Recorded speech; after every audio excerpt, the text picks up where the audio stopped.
Hello, everyone. Welcome to my June edition of the Construction Workers' Compensation webinar, coming to you live here from LOIS Law Firm. My name is Tashia. I'm a partner here at LOIS Law Firm, where I defend construction workers' compensation claims that arise out of construction accidents. That's all I do here. I work closely with the general liability defense attorneys to collaborate and come up with strategies to help our wrap-up clients save a ton of money, reduce their exposure at the end of the day. I lead a team that handles only construction defense claims. All of the paralegals and the attorneys are trained in every aspect of a construction accident and know very well how to collaborate and work with our GL components. I am also the author of the Construction Defense Handbook that is published by LOIS Law Firm every year. It's a plain English guide for the most prevalent issues that we see in defending construction claims, workers' compensation claims. If you would like to have a copy, feel free to give me a call or send me a message. I can send you a PDF copy or a physical copy if you're like me and you like to flip pages. Thank you for being here with me today. For those of you joining me for the very first time, welcome. If you've been watching me over the past 2.5 years or so, thank you for coming back here today. So what are we going to talk about today? And I'm actually looking forward to talking to you about this, but a little disappointed in the way the law is going now. We're going to talk about privileges, disclosures, and collateral estoppel. I'm not going to go into all of the boring laws and what it means. I'm just going to talk about how it comes up in the context of collaboration between workers' compensation and general liability claims, since that's the focus of these webinars. There is a pending bill regarding collateral estoppel that I'll talk about. That's one that we're following very closely, but I think it's important that we know what's potentially coming to us in the near future. There is also going to be a live question and answer period in the end. You'll see the box that looks like this. Just type your question in there. Hopefully it'll get to me and I'll be able to provide an answer if we still have time. All right, so let's get into it. Now, one of the common questions I have from clients, especially the wrap-up clients, is can we freely talk about certain information between workers' compensation and GL and the client? And what exactly is subject to a privilege? What can be disclosed?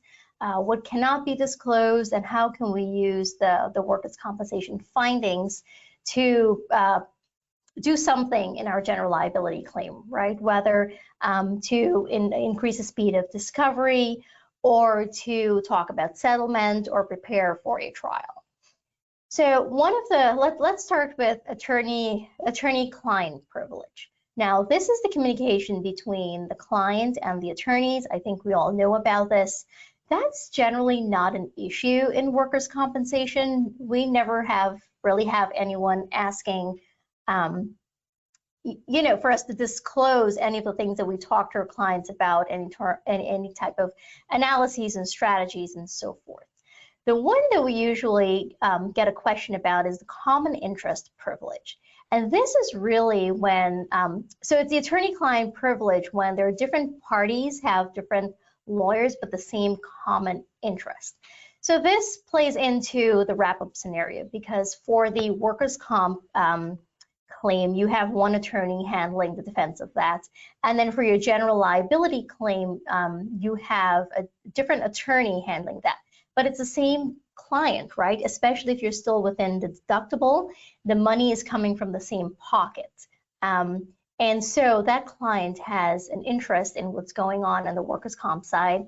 The general liability side and the parties have an interest in what's going on with each other. Now, let me tell you, it's okay for your workers' comp defense attorney to be talking to your general liability defense attorney, and the client is able to talk to both of them and share information to an extent. The extent being, if anything requires a release that we're going to talk about later. So definitely okay for the client to be talking to their attorneys about the facts of the case, any type of analysis, strategy, and action plan get advice from both sides as to how we think the case is going to play out and so forth. And that kind of privilege is maintained in this communication, and no one's really entitled to that outside of the attorneys and the client. So let's keep that in mind. Next, we have attorney work product. So this is generally any kind of work that an attorney does in preparation for litigation of the case, whether it's settlement or a trial or a deposition or anything like that. Now, the attorney work product usually comes up in the case of surveillance in the workers' compensation claims. Now, the client generally, or the attorney generally on the workers' comp side, would request an investigator conduct investigation and do surveillance of the claimant. Now, as you know, under the workers' comp side of things, we do not disclose surveillance until and unless we are pursuing fraud or sending it to a doctor, but we can have so much surveillance and we don't have the obligation to disclose it. With the surveillance, the investigators usually also provide a written report. So if it comes time that we are actually disclosing that we have surveillance and we're using it for fraud or providing it to the doctors, the judges or the claimant's attorney would request that we produce the reports. Now, it is our position that the report is protected under the attorney work product doctrine. And a lot of times it specifically says, "Dear Ms. Rasul, we conducted this investigation," and then it gives the details of the investigation. We do not believe that this should be protected. We do not believe that this should be disclosed. We have made the argument several times in court, and the board panel has actually upheld that it is subject to the attorney work product privilege, and it should not be disclosed. The judge should not be directed that it be disclosed. The argument essentially is that the surveillance videos speak for themselves, and the report is just a communication between the client or the investigator and the attorney for the purposes of litigation, which is actually 100% what it is for. All right. So if your defense attorney comes to you and says, "Well, the judge wants me to direct or to produce the report that comes with the investigation," or the adversary is asking that it be produced, they can very well assert attorney work product and make arguments that it not be directed to be produced. And you would be successful in an appeal, given that there is precedent at this point. Okay. Qualified privilege. So we've had a couple of these cases over the past several years or so. So this arises frequently, again, in the context of covert surveillance. So as I mentioned, we're not under the obligation to disclose that we have covert surveillance. Once in a while, the claimant's attorney would have reason to believe that we have conducted surveillance on the workers' comp side. And I mean, we see it quite often. The claimants, they suspect someone's following them, or they actually catch it. They actually catch the investigator and confront them, and they report it to their attorney. We've had situations where the claimant's GL attorney subpoenas the workers' comp carrier or the TPA for the surveillance. Now, they try to get it as part of their discovery. They're saying, "Well, we issued a proper subpoena for it, we're entitled to it." However, because it has not been disclosed under workers' compensation, they're not entitled to it. I will repeat that, because it's not disclosed under workers' compensation. They're not entitled to that. We should be filing a motion to quash any subpoena for surveillance that had not yet been disclosed. We've been successful on this. Our office has filed the motion to quash on behalf of the carrier, and the motion has been granted. And it's because the workers' compensation board, the findings in the workers' compensation board is not subject to common law or any statutory rules of evidence, which is why surveillance has to be disclosed on the GL side. So if you do the surveillance on the GL side and your GL attorney knows about it, they have the obligation to disclose under the rules of evidence and disclosure, right? And this is why we recommend that it being done on the workers' comp side, because quite honestly, we can get some surveillance. It's not that great. We don't have to disclose it until we get something good. And that's all they really need to know. So this is something to keep in mind if you receive any requests, whether formal or informal, and you know that your attorney hasn't disclosed it or used any surveillance in litigation, you should be responding to it. Get your attorney to respond to it. Send it to us to respond to it. I will definitely file a motion to quash for you. Okay, so I don't know if you'll all be able to see everything that's written here because it's so small, but if not, I can send you this after the webinar. So this is just a list of some documents that are unlikely protected in the workers' compensation proceedings. So we know the FROI and the SROI, OSHA investigations, those can be obtained and turned over. Social Security earnings records, Social Security disability claims files. Those are, I guess, protected to the extent that, excuse me, that we actually need a release from the claimant, signed release from the claimant to get them. But it's something that can definitely be obtained. Union records, we get these, the claimants produce them all the time. Well, not all the time, some of the times, but we subpoena them most of the times. Contracts, work descriptions, employer's internal accident investigation, medical records, and authorized treatments, which I'm going to go into a little more in a minute or two. But these are generally unlikely protected, and they would be discoverable during discovery. Now, accident reports. So on my previous slide, I had that internal accident investigation may be unlikely protected, and we would have to turn those over. But depending on the type of investigation it's being done, some parts of it may be protected. If we're doing a claims index bureau report, this is the ISO as part of our investigation of the claim. The claimant cannot get access to this. Only the insurance carrier can actually pull up an ISO, get an ISO report.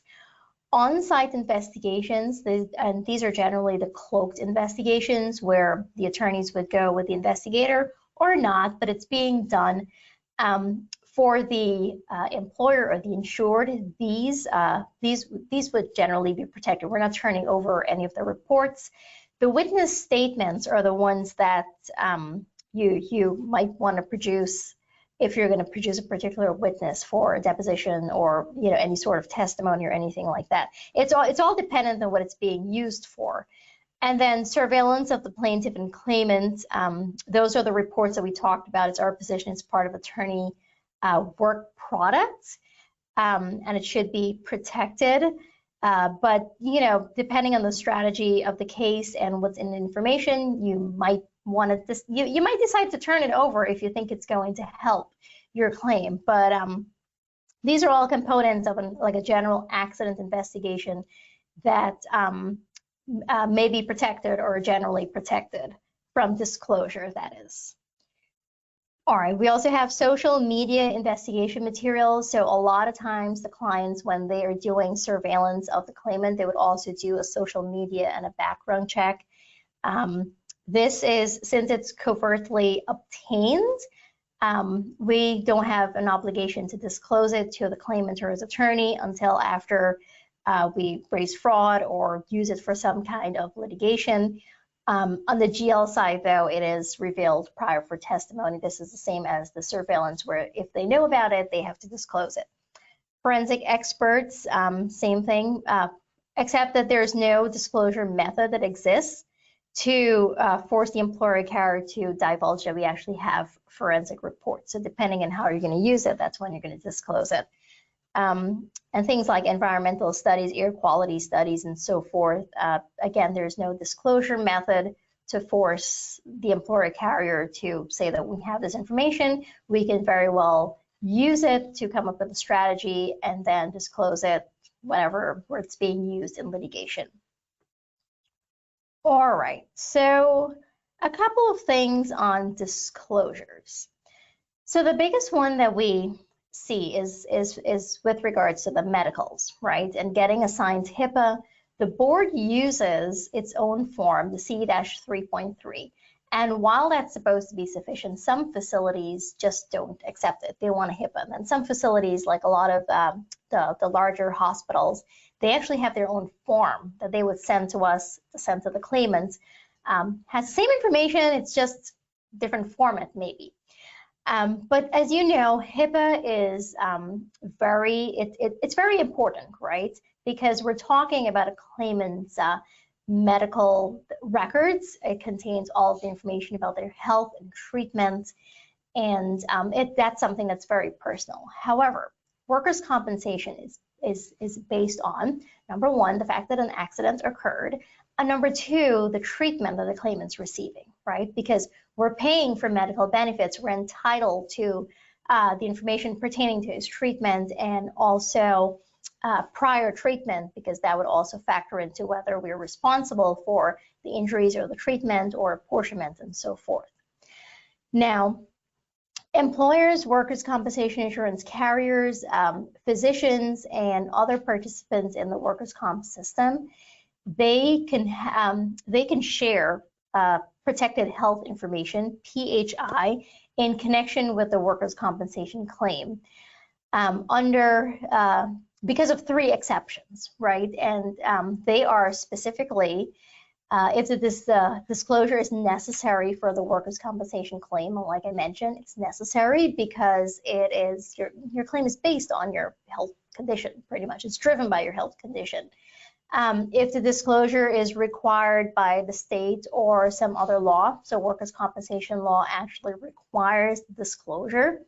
And if the disclosure is for the purpose of obtaining payments for healthcare provided to the claimant. So these are the three reasons we're able to obtain and share to an extent the claimant's medical records and the medical histories, because awards are based on the treatment. We need to know whether to approve or deny treatment. The providers need to get paid. So the workers' compensation law just requires it essentially. However, in order for us to get the claimant's records from a facility, if it's not yet in the board file, we have to get a signed release or a signed HIPAA from the claimant. Facilities would not release the records, but the HIPAA gives them the permission to do so. On the other hand, if the records have been submitted by the claimant and his doctor and are in the board file, we have access to those. There's no disclosure privilege privacy issue there, except that we cannot then take that information and provide it to a party that's not part of the workers' compensation claim, right? So we're able to take the claimant's records from the board file and send them to the IME doctor. But even though the IME doctor is technically like a third party, he is part of the insurance carrier's defense of the claim, and he's entitled to see that information in order to make an opinion regarding the claimant's condition and the need for further treatment. So the bottom line is the claimant's medical records are subject to the same HIPAA protection as any person's medical records, but because of the workers' compensation claim and the nature of the workers' compensation claim, we're able to access those and provide them to whoever needs to get them to properly administer the claim. But if we're getting them from a facility, the claimant needs to provide a signed HIPAA giving us permission to get them. All right, so the HPI, PHI, the protected health information, some examples of that would be the healthcare payment and remittance, coordination of healthcare benefits to get a status update on the claimant's treatment, enrollment and disenrollment in a health plan, eligibility for a health plan premiums, referral certifications, and health claims attachments. All of those would be considered protected health information that would require a HIPAA. So if you're trying to get any of that information for your claim, calling up a facility, that's not going to do it for you. You're going to need to get a release from the claimant. Okay. Workers' compensation records in general. So the records contained within the board file, so this is in addition to the medical records, they cannot be disclosed to the public. So you'll see if the GL attorney wants to get access to the claimant's workers' compensation file, they have to submit an OC 110A, or the claimant has to like physically provide them with the records, which never really happens. If some other party is interested in, if the claimant is thinking about getting a new attorney, that new attorney can have OC 110A access to the file. Only those who have access can see what's going on in there. Someone off the street cannot just try to go into e-case. It'll specifically say you don't have access because you need permission to. The exceptions, so the exception to the rules specifically, the employees of the board, to the claimant or the claimant's attorney, or the representatives to the employer. So that's how the information can be transmitted. So anyone who's working with the board can give it to the claimant or the claimant's attorney, because the attorney would be representing the claimant, or to the representative to the employer of accident, of course. And if there's an OC 110A on the file that someone needs it for, someone needs access for, the information can be provided to them also. Pursuant to contractual or statutory authority, for example, governmental agencies, judicial officers, health insurance plans, or treating physicians, they might need access to, and they would be given access to it, again, with an OC 110A. Written permission by the claimant. We've never really seen just a letter from the claimant. It's usually the OC 110A, but I guess if the claimant wants to like write a letter to the board saying, can you release my records to someone, the board would probably honor it, especially if he doesn't have an attorney, but more than likely they'll have him fill out the OC 110A form. And upon court order, a subpoena, if the records are subpoenaed, we would be able to turn them over to the subpoenaing party as long as it was done properly and legally.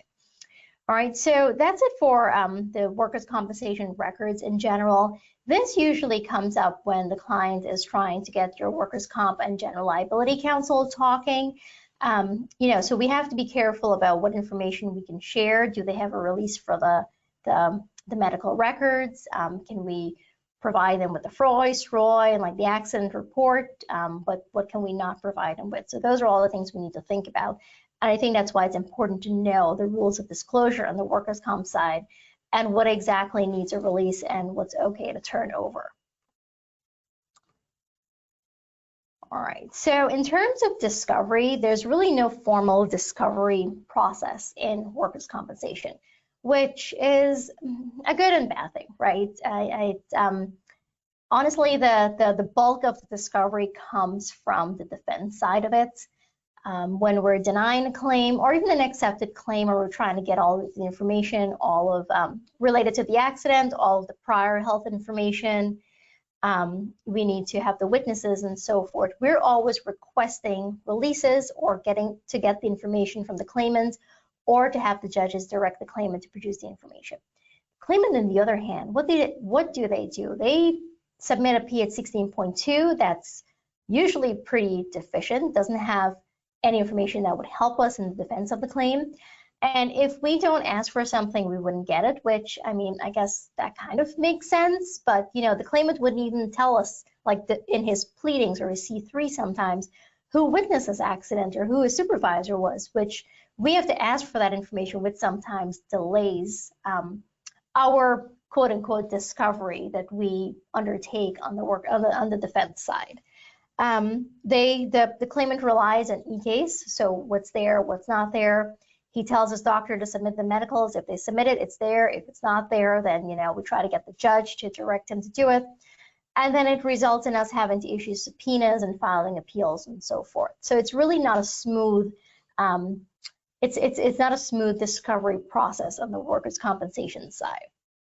All right, so the final thing that I wanted to talk about today is collateral estoppel.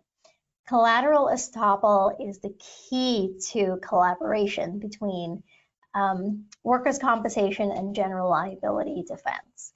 And the reason is the GL claim is found, it's really driven by the workers' compensation claim, right? First of all, you have to have an accident, and we're saying it's a work-related accident, and then they file a third-party claim on the general liability side, and then they're off to the races, treating and trying to get all the surgeries, and then they're using that from the workers' compensation claim to bolster their general liability claim. So collateral estoppel means that the findings reached by a workers' compensation law judge have a binding effect in the GL claim as long as the issue is identical, right? So if we're talking about, like, was the claimant an employee of the employer in the workers' compensation claim and it was actually litigated, then that could be used under the doctrine of collateral estoppel on the general liability side. Work status, you know, if the claimant's out of work, he's out of work, or he's not returning to work, like, that is what it is. If it's a finding on the workers' comp side, it can be used on the GL side. Established body parts and denial of treatment and surgeries, those are the two main ones because that's what drives up the cost of the claims, both in the workers' comp and especially in the GL side. If a site has been disallowed, or if a surgery has been denied, that's really important, and that's something that's usually used by the GL defense attorney to try to push for a settlement or any kind of like early resolution of a claim. Now, what's happening in our little legal world? There is a pending bill to limit the effect of terminations by the Workers' Compensation Board. Now, the bill has passed the Senate and Assembly, and it is being sent to the governor. As of this morning, when I checked, I don't think it's landed on the governor's desk yet. I was looking at a little timeline, the train track looking thing. It's not there yet, but it's in the process. So the passing of the bill would mean that the terminations by the Workers' Compensation Board shall not be given collateral estoppel effect in any other action, which is the third-party action or your general liability action, other than determination of the existence of employer-employee relationship. What is this? Who is in support of this? It's bizarre. It's bizarre that they would pass a law like this. I think it's showing us once again how in favor of the claimants the system really is, right? Because if this is passed, they're saying that the only Workers' Compensation Board determination that can be used under the doctrine of collateral estoppel in the general liability claim is that of employer-employee relationship. So if a body part has been disallowed in the workers' comp claim or a surgery has been denied, potentially this bill is saying, well, that doesn't have a binding effect on the general liability claim. This is something that's going to bring us all back to the drawing table if it is passed. We are working with clients to set forth some effort to do some sort of like a lobbying against this, because it really undermines the foundation of workers' compensation law, I believe. If we're able to properly defend a work injury or have it denied or control it somehow, the claimant should not still be able to benefit tremendously on the general liability side when there are findings showing that a surgery wasn't related to the accident or a body part wasn't related to the accident. So it really goes to show how even on the GL side, it's becoming even more claimant friendly now. So stay tuned. We are following this, but I think it's something we should all be aware of. Your attorney should be talking to you about this if they haven't been talking to you yet. Ask them, like, what's going on with this? What is the plan? We are in the process of coming up with a plan, of course, because we have to continue working on strategizing with GL Defense Counsel. But we are waiting a little bit to see how it pans out and what the details are going to be. But we will be doing a webinar, an article. We'll be talking to our clients, reaching out directly, doing training, how to move forward if this actually becomes law. So just putting it on your radar. I know I'm kind of like smiling about it because I'm just like smiling in disbelief. That's what it is. I'm not happy about this, just for the record.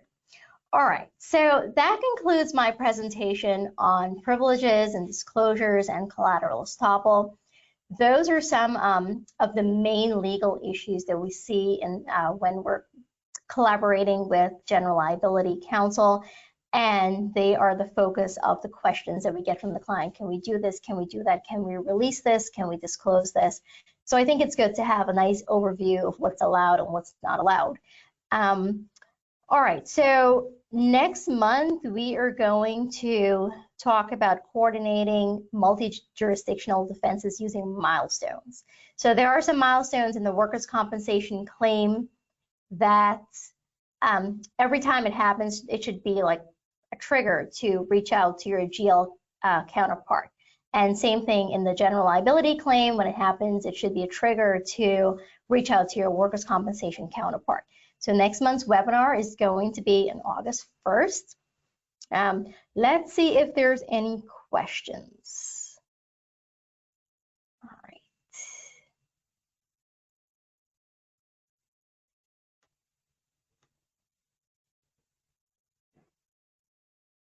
Bear with me 1 second. I'm getting better with technology, everyone. I really am.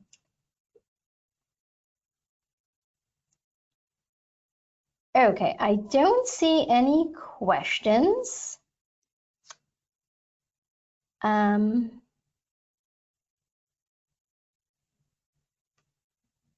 on, I think one maybe come in.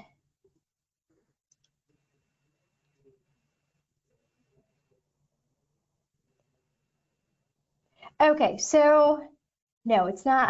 It's not really a question. Okay, if you can think of anything, feel free to give me a call or send me an email. If you have any questions about this collateral estoppel bill that's in the process, I'd love to chat with you about it and talk a little bit about our thoughts. So feel free to contact me. Otherwise, I will see you all here next month. We'll talk about the milestones. Enjoy June. It's kind of, enjoy July. I'm sorry. Enjoy July. It's kind of going by quickly. And I'll see you here next month. Thank you, everyone. Take care.